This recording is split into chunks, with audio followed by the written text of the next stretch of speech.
ರಾಷ್ಟ್ರೀಯ ಆರೋಗ್ಯ ಮಿಷನ್ ಯೋಜನೆಯಡಿ ನೇಮಕಗೊಂಡಿರುವ ರಾಜ್ಯದ 6,000ಕ್ಕೂ ಹೆಚ್ಚು ಸಮುದಾಯ ಆರೋಗ್ಯ ನೌಕರರ ಪರಿಸ್ಥಿತಿ ಡೋಲಾಯಮಾನವಾಗಿದೆ. ಕೇಂದ್ರದ ಸೂಚನೆ ಪ್ರಕಾರ ತಿಂಗಳಿಗೆ 15,000 ರುಗಳು ಪಾವತಿಸಬೇಕಾಗಿದ್ದರೂ 8,000 ರುಗಳು ನೀಡುತ್ತಿದ್ದರೆ ನಿಗದಿತ ಸಮಯಕ್ಕಿಂತ ಹೆಚ್ಚು ಸಮಯ ಕೆಲಸ ಮಾಡಿಸಿಕೊಳ್ಳುತ್ತಿದ್ದಾರೆ. ಮೂಲಭೂತ ಸೌಲಭ್ಯಗಳು ನೀಡದೆಯೇ ಕೇಂದ್ರ ಸ್ಥಾನದಲ್ಲಿಯೇ ಇರಬೇಕೆಂಬ ಮೇಲಾಧಿಕಾರಿಗಳ ಆದೇಶ ಮತ್ತು ಕಿರುಕುಳ ತಪ್ಪಿಸಬೇಕೆಂಬ ಬೇಡಿಕೆಗಳ ಆಧಾರದಲ್ಲಿ ಇಂದು ರಾಜ್ಯದಾದ್ಯಂತ ಎಲ್ಲ ಜಿಲ್ಲಾಧಿಕಾರಿಗಳ ಕಚೇರಿ ಮುಂದೆ ಪ್ರತಿಭಟನೆ ಹಮ್ಮಿಕೊಳ್ಳಲಾಗಿತ್ತು. ಚಿಕ್ಕಬಳ್ಳಾಪುರ ಜಿಲ್ಲಾಧಿಕಾರಿಗಳ ಕಚೇರಿ ಮುಂದೆ ಪ್ರತಿಭಟನೆ ನಡೆಸಿದ ಸುಮಾರು 150ಕ್ಕೂ ಹೆಚ್ಚು ನೌಕರರು ನಮಗೆ ಮೇಲಾಧಿಕಾರಿಗಳಿಂದ ಆಗುತ್ತಿರುವ ಕಿರುಕುಳ ತಪ್ಪಿಸಿ ಜಿಲ್ಲಾ ಕೇಂದ್ರದಲ್ಲಿ ಉಳಿದುಕೊಳ್ಳಲು ಸುಸಜ್ಜಿತ ಕೊಠಡಿ ನೀಡಿ ವೇತನ ಹೆಚ್ಚಿಸದ ಸರ್ಕಾರಕ್ಕೆ ಧಿಕ್ಕಾರಗಳನ್ನು ಕೂಗಿ ಪ್ರತಿಭಟನೆ ನಡೆಸಿದರು. ಈ ವೇಳೆ ಮಾತನಾಡಿದ ಜಿಲ್ಲಾಧ್ಯಕ್ಷ ಶರಣಪ್ಪ, ಕೇಂದ್ರದ ಗೈಡ್ಲೈನ್ಸ್ ಪ್ರಕಾರ ನಮಗೆ 18,000 ವೇತನ ನೀಡಲಿ, ಮೇಲಾಧಿಕಾರಿಗಳ ಕಿರುಕುಳ ತಪ್ಪಿಸಬೇಕು ಎಂದು ಪ್ರತಿಭಟನೆ ನಡೆಸುತ್ತಿದ್ದೇವೆ. ನಮ್ಮ ಪ್ರತಿಭಟನೆಯನ್ನ ಮನ್ನಿಸಿ ಸರ್ಕಾರ ವೇತನ ಹೆಚ್ಚಿಸದಿದ್ದರೆ ಮುಂದಿನ ದಿನಗಳಲ್ಲಿ ಉಗ್ರ ಹೋರಾಟ ನಡೆಸಲಾಗುವುದು. ಒಂದು ವೇಳೆ ಆಗಲೂ ನಿರ್ಲಕ್ಷ್ಯ ಧೋರಣೆ ತಳೆದರೆ ಎಲ್ಲರೂ ರಾಜೀನಾಮೆ ಕೊಡುವುದಾಗಿ ಎಚ್ಚರಿಕೆ ನೀಡಿದರು.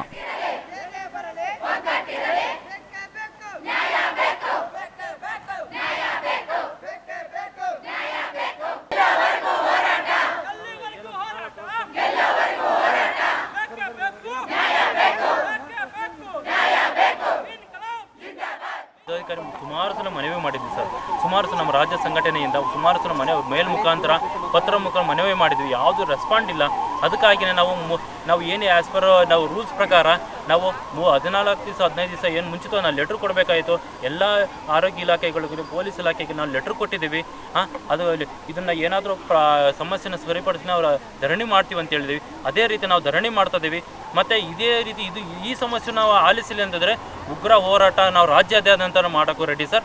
ಮತ್ತು ಈ ಜಿಲ್ಲೆಯಲ್ಲಿ ನಮ್ಮ ಅಧಿಕಾರಿಗಳು ಆವಾಗಲೇ ಬಂದು ಮಾತಾಡಿದ್ದಾರೆ. ನಿಮ್ಮ ಸಮಸ್ಯೆ ಏನು ಅಂತ ಕೇಳೋಕ್ಕೂ ಒಂದು ಸೌಜನ್ಯನೂ ಇಲ್ಲ.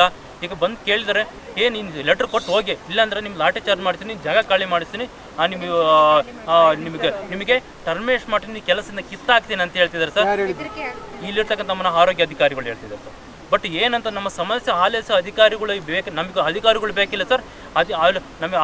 ನಮ್ಮ ಕೆಲಸನೂ ಬೇಕಾಗಿಲ್ಲ. ನಾವು ಸಾಮೂಹಿಕ ರಿಸಿಗ್ನೇಷನ್ ಮಾಡೋಕ್ಕೆ ನಾವು ರೆಡಿ ಇದ್ದೀವಿ ಸರ್. ಓಕೆನಾ? ನಾವು ಎಲ್ಲನೂ ನೀವು ಈ ಸಮಸ್ಯೆನ ಆಲಿಸಲ್ಲ ಅಂತಂದರೆ ಆ ಅಧಿಕಾರಿಗಳು ಬೇಡ, ನಮಗೆ ಈ ಕೆಲಸನೂ ಬೇಡ. ಪ್ರತಿಭಟನೆಕಾರರಿಂದ ಮನವಿ ಸ್ವೀಕರಿಸಿದ ಜಿಲ್ಲಾಧಿಕಾರಿ ಎನ್ಎಂ ನಾಗರಾಜ್ ಮಾತನಾಡಿ, ಬಿಎಸ್ಸಿ ನರ್ಸಿಂಗ್ ಮಾಡಿಕೊಂಡು ಬಂದಿರುವ ಎನ್ಎಚ್ಎಂ ಯೋಜನೆಯಡಿ ಆಯ್ಕೆಯಾಗಿರುವ ನೌಕರರಿಗೆ ವೇತನ ಹೆಚ್ಚಿಸುವ ವಿಚಾರ ಸರ್ಕಾರಕ್ಕೆ ಬಿಟ್ಟಿದ್ದು.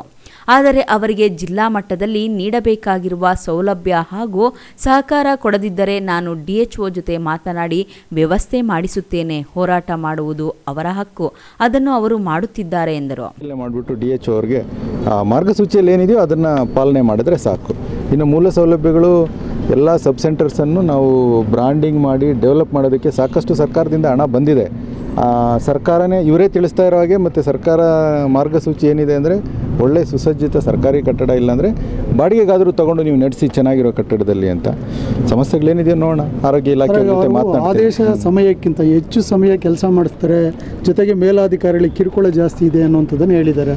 ಹಾಗಾಗಿ ನಮ್ಮ ಜಿಲ್ಲೆಯಲ್ಲಿ 4-5 ಜನ ಈಗಾಗಲೇ ರಾಜೀನಾಮೆ ಕೂಡ ಕೊಟ್ಬಿಟ್ಟಿದ್ದಾರೆ ಅನ್ನುವಂಥದ್ದನ್ನು ಹೇಳ್ತೀನಿ. ಈಗ ಸಾರ್ವತ್ರಿಕವಾಗಿ ಅವ್ರಿಗೆ ಸೂಚನೆಗಳನ್ನು ಕೊಡ್ತೀನಿ. ವೈಯಕ್ತಿಕವಾಗಿ ಯಾರಿಗಾದರೂ ತೊಂದರೆ ಆಗಿದ್ದರೆ ಅವರು ವೈಯಕ್ತಿಕ ದೂರನ್ನು ಕೊಡಬೇಕಾಗುತ್ತೆ.